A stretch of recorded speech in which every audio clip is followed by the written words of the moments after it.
Hello అండి. అందరికీ నమస్కారం. అలరించే కథలకు స్వాగతం. ఈరోజు వినిపించబోయే కథ వేకువలో చీకటిలో. ఇది రచించిన వారు తంగిరాల మీరా సుబ్రహ్మణ్యం గారు. ఇక కథలోకి వెళ్తే, నీకు బొత్తిగా బాధ్యత తెలియడం లేదు.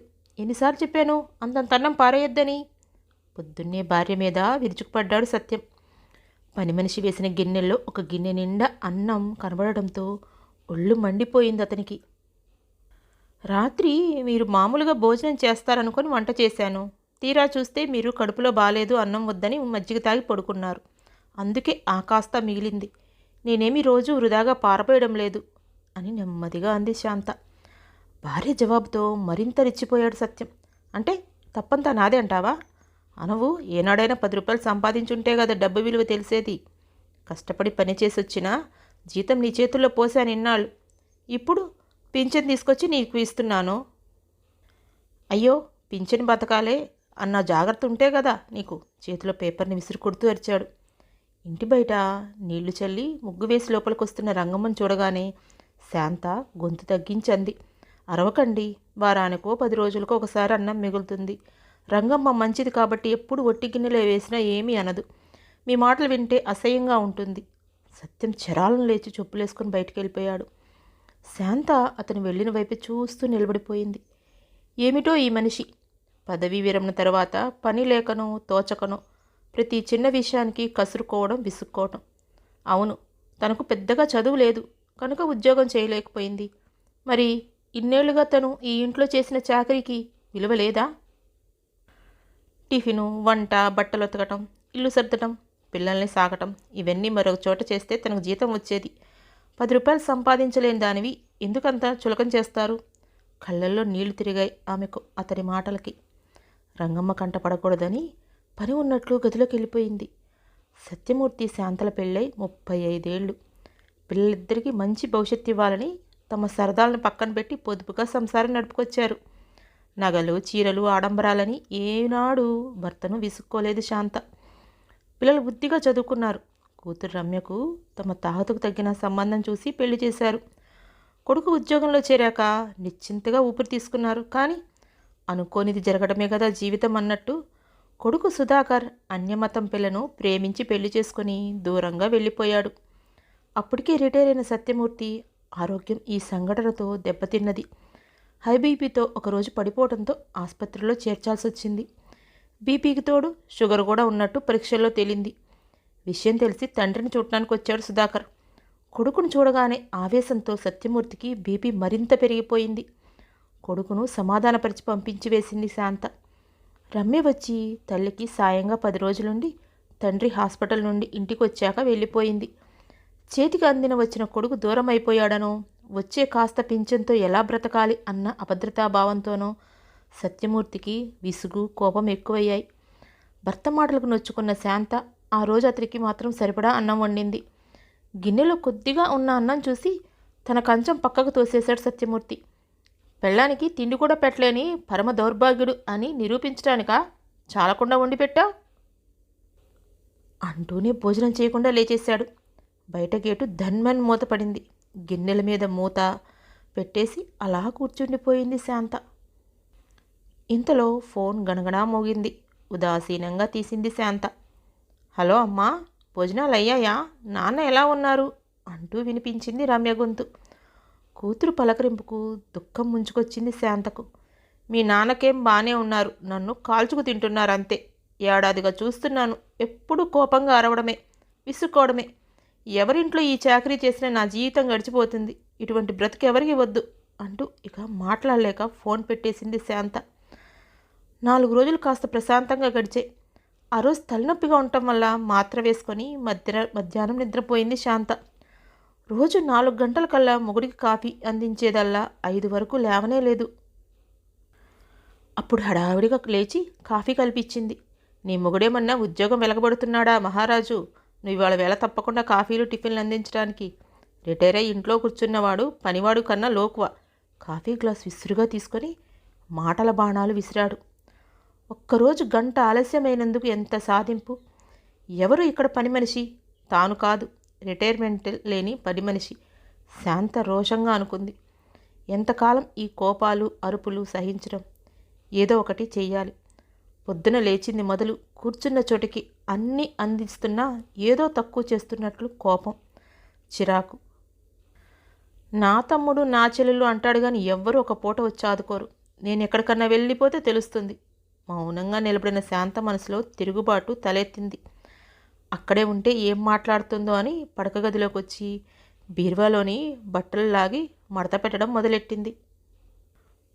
వెనకాల లోపలికి వచ్చాడు సత్యం. ఎక్కడికన్నా వెళ్ళాలని బట్టలు సర్దుతున్నావు? కూతురు ఏదో మా బతుకు మేము బతుకుతున్నా అంటుంది కానీ 10 రోజులు వచ్చి ఉండండి అమ్మ అనకూడదు. ఇక నీ కొడుకు గుమ్మంలోకి అడుగుపెట్టే పనే చేశాడా? మీ అమ్మ పోయాక నీకు పుట్టిల్లే లేనట్టయింది. ఎక్కడికి పోతావు? గాయపడిన మనసు మీద కారం చల్లుతున్నట్లున్నాయి అతని మాటలు. ఎవరి దయా దాక్షిణ్యాలు నాకు అక్కర్లేదు. ఎవరి ఇంట్లోనైనా వంట మనిషిగా చేరితే చాలు, నా బ్రతుకు గడిచిపోతుంది. వెనక్కి తిరిగి మొగుడికేసి చురుగ్గా చూసి అంది.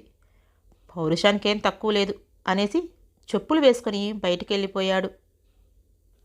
రిటైర్ అయ్యాక కొత్తగా వచ్చింది అలవాటు. ఏదైనా మాట అనుకుంటే కోపం వస్తే బయటికి వెళ్ళిపోతాడు. మగమహారాజు కనుక అలా వెళ్ళగలడు. ఇంట్లో ఇల్లాలు ఎక్కడికి పోతుంది?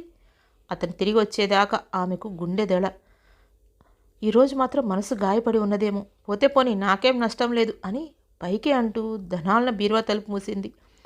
ఆ విసురులో బీరువాలో రహస్య అరలో నుండి తొంగి చూసిన 2 కవర్లు కింద పడ్డాయి. కోపంగా వాటిని తీసి మంచం మీదకి విసిరి హాల్లోకి వెళ్ళి వీధి తలుపు గడియపెట్టొచ్చి పరుపు మీద వాలింది శాంత. కళ్ళల్లో నుండి నీరు కారి చెంపల్ని తడిపేస్తుంటే పక్కకి తిరిగి తలగడుకు ముఖం హత్తుకొని కళ్ళు మూసుకుంది.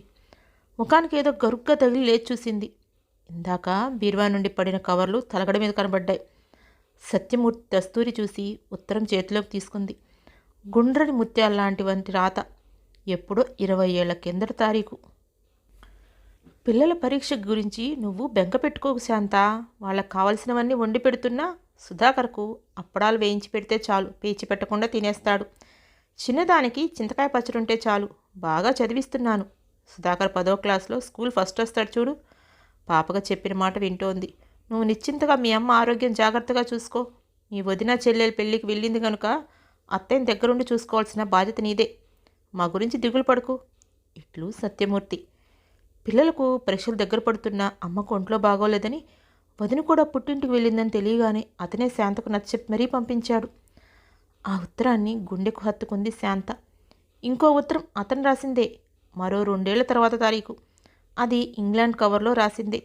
రంగు మారి పాత కాగితంలా ఉంది. ముత్యాల్లాంటి దస్తూరి. శాంత, నువ్వు నా జీవితంలోకి వచ్చాక ఇక దేని గురించి దిగులు పడే అవసరం లేదన్న ధీమాను నాకు కలిగించావు. నువ్వు తోడుగా ఉంటే అన్నీ సవ్యంగా గడిచిపోయేదన్న నమ్మకం. సుధాకర్ ఇంటర్ పరీక్షలు జరుగుతున్నప్పుడు నేను మీ దగ్గర లేను. నువ్వే వాడికి అన్నీ అమ్మా నాన్న అయ్యి చూసుకున్నావు. మా అమ్మకు ఉన్నదన్నట్టు పక్షవాతం వచ్చి పడిపోతే నేను ఇన్స్పెక్షన్లో ఉన్న ఆమెను ఆసుపత్రిలో చేర్పించి కంటికి రెప్పలా కాచుకున్నావు. నేను దగ్గర లేకపోయినా నువ్వే అన్నీ చూసుకుంటావన్న ధైర్యమే నన్ను ముందుకు నడిపిస్తోంది. నువ్వు పక్కన లేకుంటే నేనేమీ లేనివాడిని. చీకటిలో వేకువలో నువ్వు నాతో ఉన్నావు ఉంటావు అన్న భావమే నాకు బలం. మరో 2 రోజుల్లో వచ్చేస్తాను. ఇట్లు సత్యం. ఈయనకు నేనంటే ఎంత ప్రేమ, ఎంత నమ్మకం అనుకుంటే శాంత కళ్ళల్లో నీళ్లు నిండాయి. మనసు శరీరం తేలికైపోయిన భావం. ఉద్యోగ విరమణ, శరీరంలోకి కొత్తగా వచ్చి చేరిన బీపీ, షుగర్, కొడుకు చెప్పకుండా పెళ్లి చేసుకోవటం ఇవన్నీ కలిసి అతన్ని మనసు అతలాకుతలం చేశాయి. ప్రేమ, సహనం, ఆప్యాయత స్థానంలో కోపం, చిరాకు, విసుగు వచ్చి చేరాయి పాపం. మొగుడి మీద ప్రేమతో శాంత గుండె నిండిపోయింది. వీధి తలుపుడు చప్పుడైంది. గభాలను లేచి ఉత్తరాలు పరుపు కింద దాచేసి కొంగుతో మొహం తుడుచుకొని వెళ్ళి తలుపు తీసింది. స్కూటర్ ఆగిపోతే తోసుకొచ్చినట్టున్నాడు. ఆయాసపడుతున్నాడు సత్యం. పరిగెత్తినట్టే వెళ్ళి వంటింట్లోకి వెళ్ళి మంచిలు తెచ్చిచ్చింది. ఫ్యాన్ వేసి టీ పెట్టింది. వేడిగా కాఫీ అందించింది. భోజనం సగంలో వెళ్ళిపోయాడేమో ఆకలితో మొహం వాడిపోయింది. లోపలికి వెళ్ళి 10 నిమిషాల్లో ఉప్మా చేసి తీసుకొచ్చి అందించింది. ఇవాళ శనివారం కదా అంటూ మాట్లాడకుండా స్పూన్తో ఉప్మా తీసి నోట్లో పెట్టుకున్నాడు. బీపీ, షుగర్ మాత్రలు పక్కన పెట్టింది. నెరిసిపోయిన పల్చని క్రాఫ్, కాస్త వంగిన భుజాలు. 65 ఏళ్ల సత్యం ఆమెకు ఆడి ఆడి అలసిపోయిన పసివాడిలా కనిపించాడు.